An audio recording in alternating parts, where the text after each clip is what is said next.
Let me see if anyone else want to make some comment. Joe? Well, I'm glad that DPM Wong talks about the younger generation. In fact, for me personally, it has been one of the highlights of our visit over the last few days. Typically, when we have done our block visits in the past, it's usually the parents that we have the opportunity to engage. But this time round, one of the real highlights has been that for many of the first-time voters, we noticed that there is a strong desire on their part, and they also join in the conversation. Most of them start off by listening to what parents and us have to discuss. But when we ask them if they have questions for us, they find that they open up and they are taking a keen interest in what's happening. We are very happy to be able to exchange views with them because it gives us an opportunity to share what we have been doing in the past. One of the things that we have observed is that while the parents are very familiar with our track record, the younger first-time voters are less so.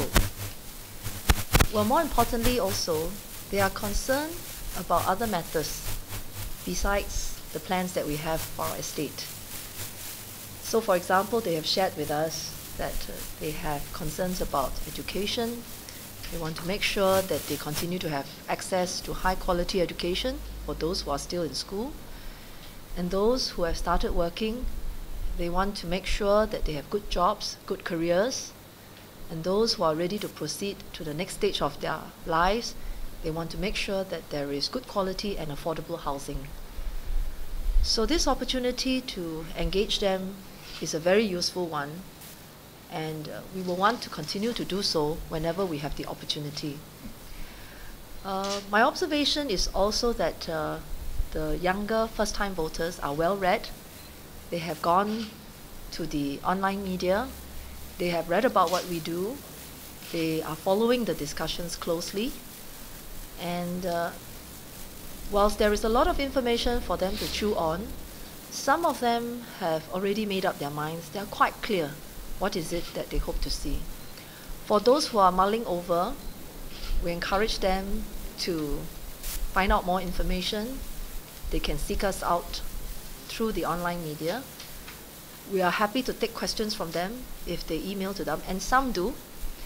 And of course, as DPM Wong mentioned earlier, we do hope to continue to engage them.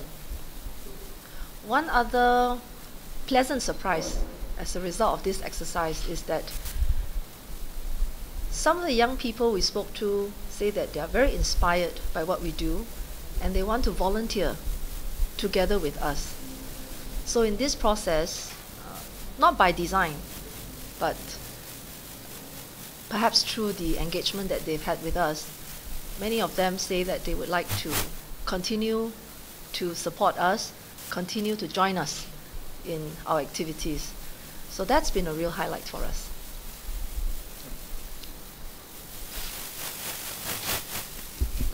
On my part, just would like to share that, of course, when we walk around, our residents are often always very concerned about their living environment. They take the opportunity to highlight to us certain issues of concern about their environment. So we always try to be of service to them to ensure that their concerns are met. Just like when we develop our plans and when we figure out what to do for the future development, we do this based on all the feedback and our engagement of our residents. On our regular MPS, our house visit, residents will talk to us, you know, this area has a lot of elderly, why don't you put in elderly exercise, why don't you put benches and seats, you know, and then some areas, the younger ones would request for playground for the children, and then they also, so most of the work that we do, the facilities that we provide, is not random and ad hoc. We do it because we get feedback and we engage our residents. So we also telling them we are very prudent with the way we manage our resources to ensure that they understand that managing the town council resources also requires discipline and governance. And the proposals, the refinement, and counter feedback from our residents will make us even do our job even better. So we engage them through many platforms, like what the PM says. We use our new media platform, our regular visits, and so forth. And my sense about the past 6 days, people are very warm. They compliment us on the work that we do. But at the same time, they took the opportunity to tell us, hey, please look at the issues of cost of living. Please take a look at issues of the cost of housing. So they understand and they want us to try and improve situation. They're sensible, they compliment, at the same time, they want to engage us. So I get a sense that people want to talk to us and they also want us to do something about their concerns.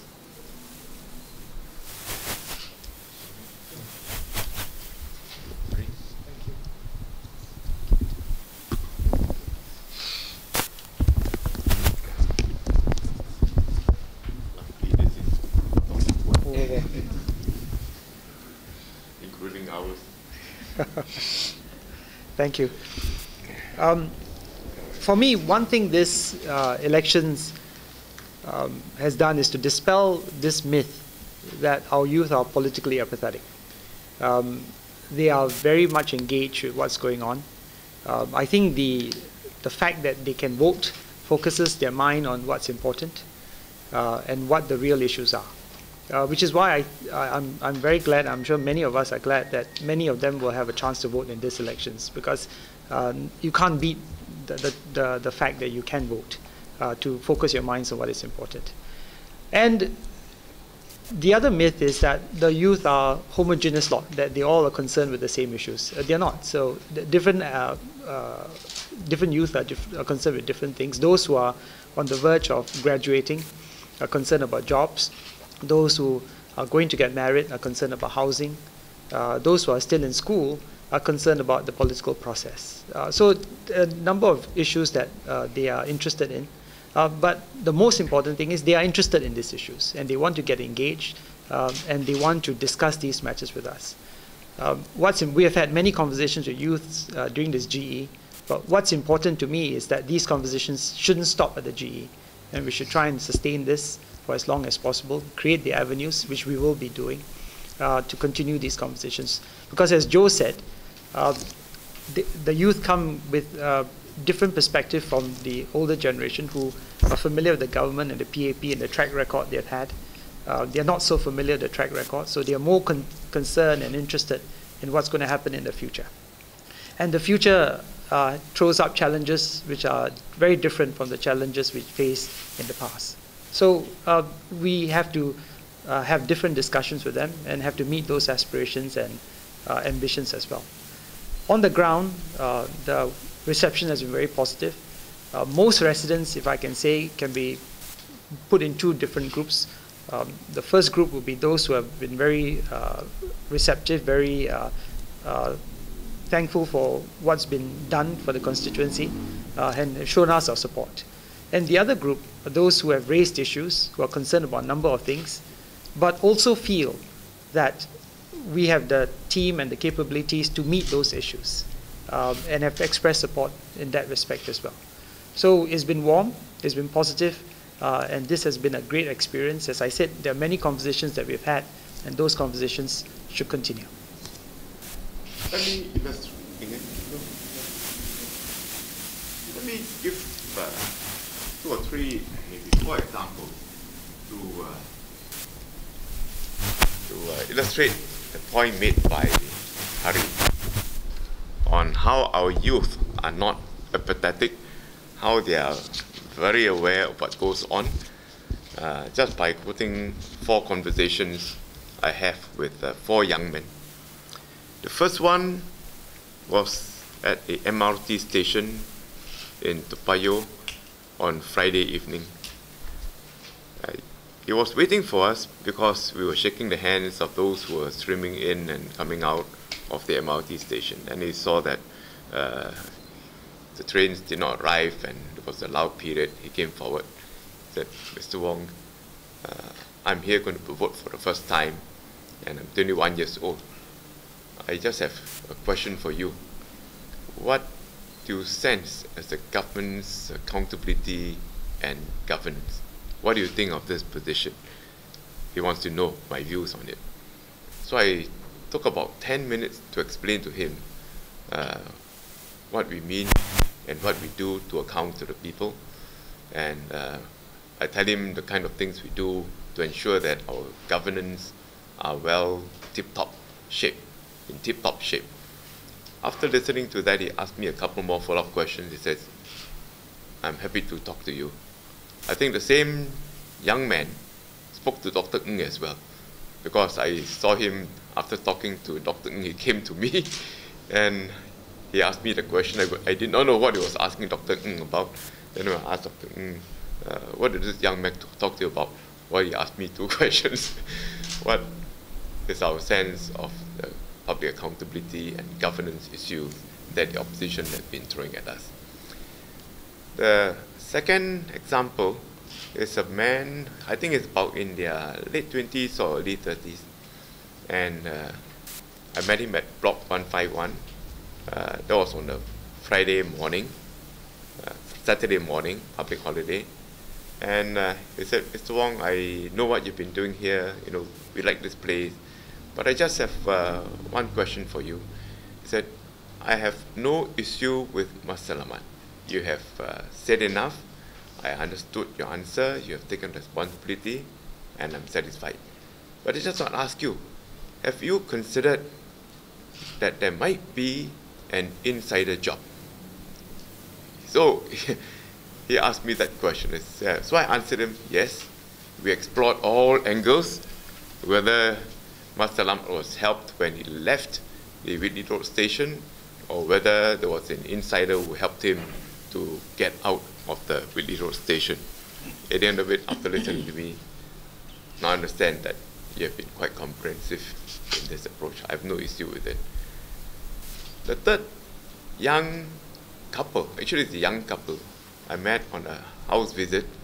I think they live in a 4-room flat, and they told me straight away that they were lecturers in the university, very young lecturers in the university, and they said, we are quite happy with this place. We just moved in not long ago, but we are quite concerned about the income disparity.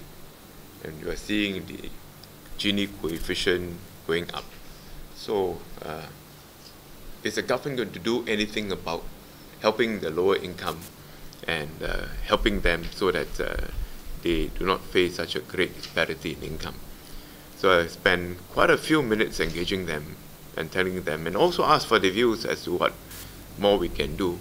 And we have an exchange, at the end of which he said, yeah, we understand the difficulties of the government, and we know that you've done as much as you could, and I'm glad to know that the government is going to do more to help these people in the lower income, including the middle income like us.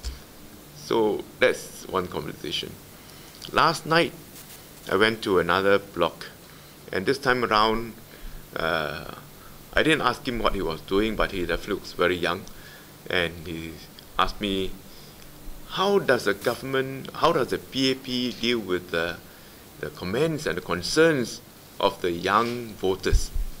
Because now many of them go to the social media, they read what goes on the internet, they engage their friends in the Facebook, and they SMS each other. They said, most of the things I see in these social media platforms and internet are very negative, as if it's a different Singapore. But when I read that, I said, it can't be the case, because Singapore, as I know, is not like that. So is the PAP government going to do anything to engage the young people and also to get deep down into the social media so that you also have your views put across? So I explained to him what the party had been doing in the last year or so to come up with a refreshed platform of engaging of people through the internet. And I also told him that each of the candidates, and when they were MPs and as MPs too, they also have started on their new media platform. And now as candidates, He said if you go to the party website, you click on the constituency or you look for a name, you find practically everything about him on the internet, about things he did, things he do, and things he will do, and his views and the people he met, etc., etc. So he says, yes, I know that, but there's still a wide group of people out there who will be reading the other side and whose minds, will be influenced by all this negative thought. He said we should concentrate on this group of people and reach out to them. So I thank him for the idea, and I say it's very good. And in fact, before he asked me the question, he also said, I know the Masal Ahmad issue. It's not an issue for me. Without my asking the question, off the cuff straight away, he said, this is not of concern. I know your answer, so I'm quite satisfied. But I want to know how you and the PAP are going to engage the young people. Then, of course, you also talk about the general issue of housing, the general issue of jobs and the economy, and foreigners included. Then I asked him at the end of the conversation, what do you do? And he said, I'm an SIM student, and I'm very keen, I'm very interested, and I want to know, how all the things that are going on will affect me in the future. A young couple, same night, different block, and they just moved in about 3 years ago, and they said, well, we're quite happy with this environment, and we see many new facilities, and we see many volunteers. We are still upgrading ourselves, doing a professional course, but my course will end earlier. I want to come and help you to serve. So he volunteered. And he said, my wife will also do that when she finishes her ACCA examination. So you see that young people are interested, they're concerned, and they want to be involved. And that's why I said earlier that we will provide new platforms to engage them. Because they're the young people who will inherit what we have. In fact, they're now inheriting what the previous generation have built and what the last generation leaders have built and their parents have built. And they see this quite clearly. But they're concerned about going forward, what's going to happen. So I think they will come in, they will get involved in many ways, different levels, to do something for the community and to take part in this nation-building process.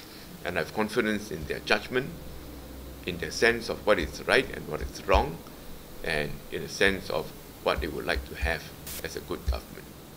The third young man from SIM, he said, he actually looked at all the opposition parties and the candidate, and he thought that, well, right now, we want a good voice in Parliament, but he didn't think that the current group of people in the opposition are the ones that he would support. Just like that, he's offering his opinion, which means that he's a serious young man thinking about Singapore, thinking about his own future, and I'm very pleased with that.